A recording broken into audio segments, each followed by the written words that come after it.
for having me here. I know that there is an immediate translation happening from English to Italian. I just want to make sure that it's going. Okay. So I'm here, I was invited, and I'm very happy that you're all here today to talk about determinazione, or determination. And I always think that that's a very strong word, isn't it? Why would people always look at someone who gets things done from before to finish? And let me see if I can get this started. Yes. And use such a strong word. I mean, I've always been connected to this word. People always looked at me and said, this is a very determined woman, since when I was a kid. And I didn't really particularly love that word connected to me. The dictionary's definition of a determined person is someone who is decided, settled, resolved. In other words, someone who just continuously and consistently gets things done. But what exactly makes a person determined? What makes someone like me consistently in different projects goes from start to finish, bringing success? And one thing that always made me think a lot, because I'm very much always into self-development, is it true that either you are successful according to society's standards, or you're not determined at all? I believe not. I believe that the same part of me that makes me launch the #1 platform of the whole of Latin America in 2 years, bringing it from 0 to millions, is the same part of me that makes me strive to be a great mother, or to make me consistently try to do things to grow living on the Dutch countryside with a very, very simple life, after all. I believe that it's all towards the same end goal, whatever that is. I normally have friends, associates, journalists, or a lot of as well people who I just met, be them young or older, asking me, how do I do what I do? How do I take companies from thousands to millions? How do I win awards for innovation on a topic that I did not know anything about a year ago? And that always makes me pause, because my immediate answer has always been, I just do it, because that's the personality of a determined person. We just do it, we just get to it, we just have to make it happen. But being invited for this talk, and I thank Patricio for that, made me really think this process through. It made me wonder, is this really that I just do it? Or is there a process that I do follow internally, the inner design technology, that makes me consistently succeed? And if there is it possible that I can identify it in time for my talk, so I can bring something interesting that perhaps can be copied? So one of the things that I did identify is that I think a lot. Anything that it's going to happen in my life, there is always 2 steps. One is the idea. That's the birth of the project. You just have the idea. The second one is the design of the project itself. And both parts are really equally important. The first part, anything that I'm doing in my life, be it professionally or personally, I'm always thinking, where am I, my starting point? Where do I want to get, my vision? Why would I do it, my meaning? What do I need to do it, my basic resources? And when do I have to have it done, my deadline? And from all of these 5 points, I do believe that the meaning is the most important of them all. I believe that it's the one that actually keeps me going throughout the process when things get tough. And we do know that whatever we're doing in life, if we're actually bringing a project alive, things will get tough, things will stagnate. What we expected to happen will suddenly stop. And it's the meaning that always, always will get me through. So all of this thinking process, which sometimes can take months or sometimes even years, brings me to this starting point. And sorry for that. And the meaning can be a number of different things. And when I started the concept for Kickante, I learned about this very interesting concept from the Singularity University, which says that the new billionaire is not someone who has $1 billion. For them, that's easy. But the new billionaire is someone that can actually impact the lives of 1 billion people. And I think that's a very, very cool concept because it suddenly changed what we think about what we want to do from the perspective of how much do I want to make to what impact do I want to make in the world. And it makes us actually, if we don't have an existing project immediately, to stop and think, what do I want to change? Is there anything, any impact I want to bring to the world? How can I impact 1 billion people?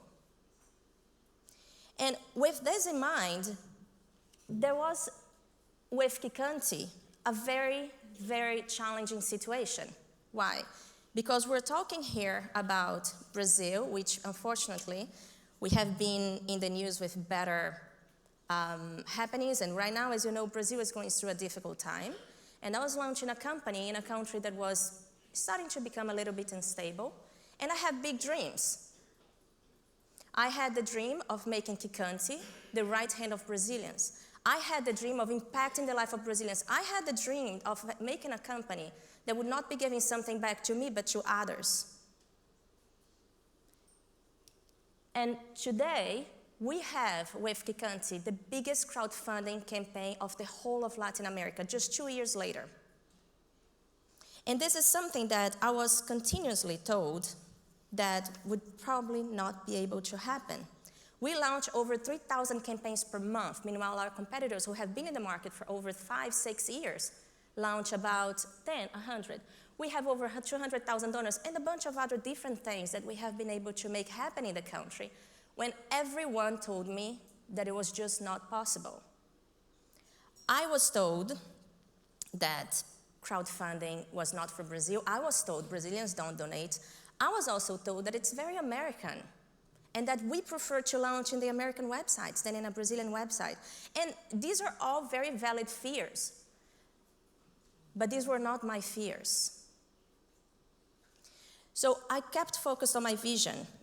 I kept focused on what is it that I want to do. I kept focused, and I still am, that I do want to impact 1 billion people. We're impacting millions right now, but we want to impact 1 billion people, and anyone can. Now, when I talk about Kickante and when I talk about my dreams, my vision, and my eagerness to make it happen, people are a little bit more anxious, you know. They want to know, okay, that all sounds great, but walk me through it. I want to know, and especially the younger people, they say, I want you to tell me exactly how you did from beginning to finish. I want you to tell me, how did it go from the idea to where you are right now? Because it all seems very complicated when really it's not. It's not a process that has applied well to me at Kickante, but also in other projects that I worked in my life. And before I go into the detailed process on what I identify that I have done continuously in different projects I've worked on, I do want to say that I do believe that different processes will work for different people. But I also know that there's one process that I use myself and that I have taught my leaders that work directly with me has worked brilliantly, successfully for everyone that I have been connected with. And it also serves as a starting point, if you don't have your own process yet, to start something and then evolve to something that works specifically for you. So the first one is to look inside. I really look down into my inner motives, my vision. Why do I want to do that? Why would I even spend my precious time doing what I am supposed to be engaged in now? And I will normally write things down because I'm a writer by nature. And I'll absolutely go to a very beautiful nature setting. This is a moment that I take for myself. It's always my starting point. And I do that to get my meanings and my reason really, really clear. I have to spend time with myself to understand exactly why is it that I want to do this specific project. Now, it's very important that when I am with myself, looking inside and trying to find my meaning, that the house is clean. We need to do that daily work. We need to be doing the daily work of self-improvement. And by seeing only me when I'm trying to understand my meaning, I can understand what's truly important. Because once we get started in our path, so many times we're going to be challenged or people will say that it's not possible. And we need to know why we're doing that. My second one is that I ask quietly. And that's a weird concept, I know, but it is possible.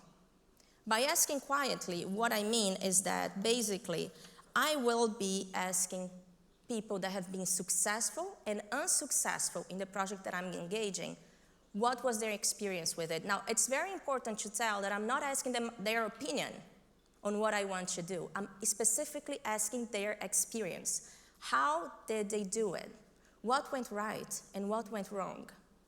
And the quiet part of it is that at that point, I don't really say what I'm planning on doing. And that's not for secrecy. I'm actually a very open book. It's just because I do not want any of their expectations or dramas telling me that it's not possible. And the truth is that every time we have a new idea, even inside of your own company, you already launched your company, you had your big breakthrough, you have a new idea for the project, so many people tell you that you can't or that it's not possible, this is not gonna work. And this is all good, it's great for you to learn, but not for you to follow, at least in my opinion.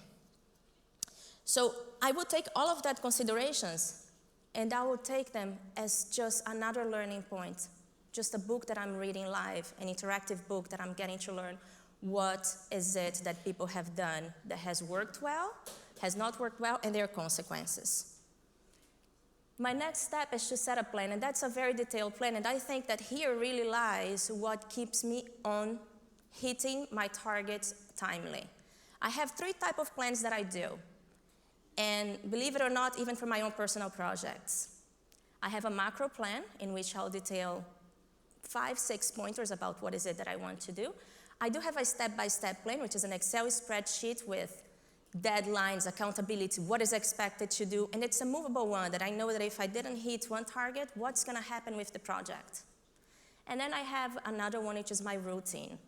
And my routine basically will tell me by week, what is it that I expect to do? And I know it sounds a little bit rigid, but what that allows me is to be organized in a way that creativity can flow.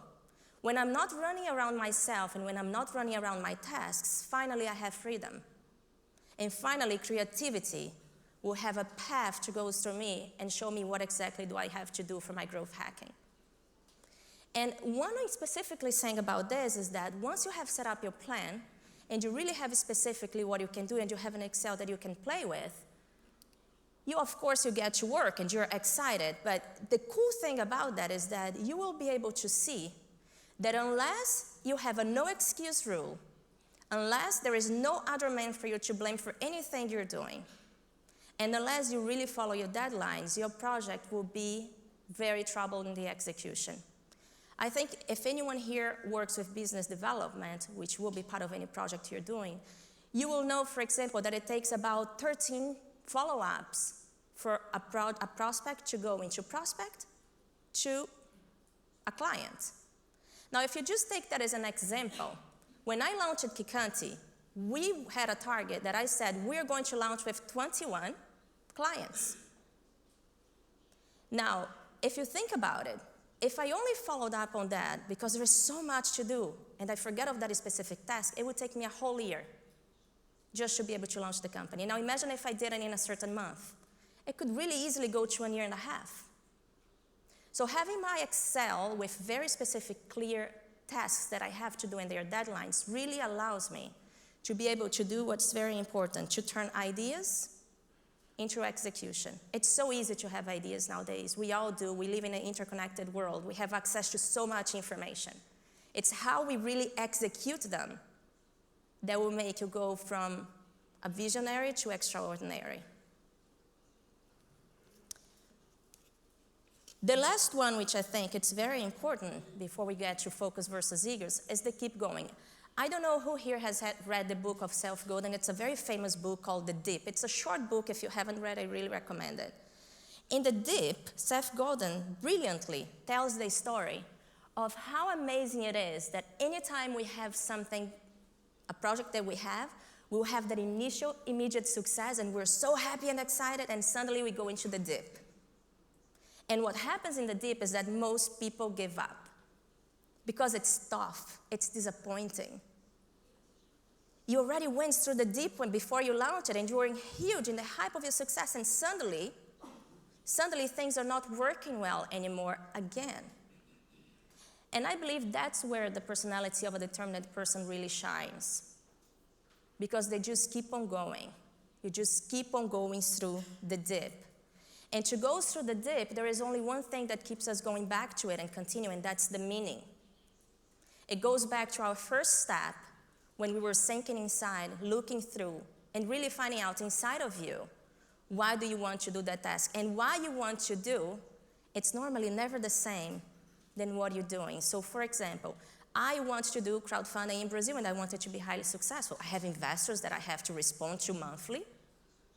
I have a market that is expecting me to do great, they know me. I have clients who are launching campaigns with us and expect to raise loads of funds. Of course, these are all very valid reasons for me to keep going. But it's really my dream of making crowdfunding the right hand of Brazilians as it is of Americans, that every time when I have a dip, I keep going. And dips will happen. So what I really do and what I always coach my leaders and people that work directly with me is embrace them. Embrace the dip as a real opportunity for massive growth. And I don't know if most people realize that when we are in the dip, what really you have is an opportunity to look again into your entire process with so much more information than you had before you even started. And most of the growth hacking will happen right there. Most of the growth hacking, where you're gonna go from number maybe 4 to number 2 and then number 1, they always happen in the dip. So when we're talking about that, there is something that I always pay mind to, which is focus versus ego. We're in the world of social media. Everyone loves to put their pictures and have likes, have shares, and it's exciting, and there is studies showing how we humans depend on that nowadays. We depend on people just liking our picture. Most people will comment on your videos not even watching them, but we want that. And that's all fine. But the fact is that when we're talking about business and we're talking about projects, compliments will not get us through. Someone who told you, you know, you've made it, you're great, you're awesome. When you're in the dip, you're alone. It's only you and your thoughts, and those compliments will probably haunt you if you believe on them. If you believe when you're on the top that you've made it, when you're in the dip, you're gonna question yourself. I don't believe in compliments. I don't even think I need compliments. Probably I do, I don't know, but I don't believe in them and I don't get followed by them. I am so focused that there is so much that I need to do. I'm so focused that no matter what, how many times people have told me that I've made it, I haven't. There is so much more that needs to be done. That compliments do not feed me. And the truth is that they wouldn't help me. So the point is, there is so much distraction nowadays. How do we even get anything done? And the fact is that there is this great book called Sapiens by Yuval Harari, in which he shows how we humans are actually wired to succeed with our projects on a large scale. He identified 3 types of networks in nature. One of the networks are the bees, which is a large number of individuals with very well-defined and rigid roles. The second one are like the wolves, which is small and flexible roles. The last one is us, humans. Large number of individuals with very flexible roles. So what this means is that even though, of course, bees and wolves are extremely important to nature, we don't have to question that. The fact is that we humans, we are in a very privileged position to make our dreams come true. We have actually been wired to make things happen. We have been wired to look at our lives to see what are we doing today and try to do something better out of it. We have it all in our hands. The possibility and the internal wire to make things happen. Now, today, what I think is that when we decide later on to reflect, how determined am I? Do I actually have a stronger meaning than what I am doing? Do I have something that I could do based on a dream or an idea or a passion that I have? Which is a reflection that I do monthly. I'm always questioning.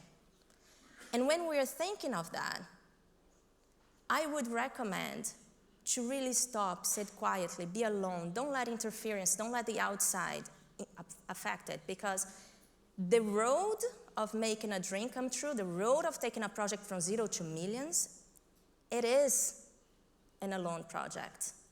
No matter the team that you have, your internal guidance, it's what will keep and feed everyone going.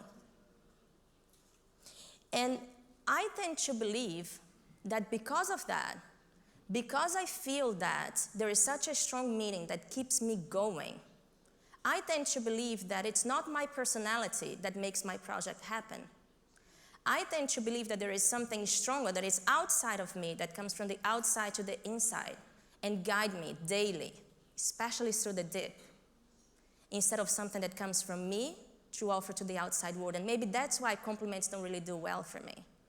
And I hope that everyone that is here, or maybe 10% of the people that is here, whoever wants, will be able to take some time for yourself in the next 30 days. Just go to a beautiful city, it's finished, and see what works for you. Thank you.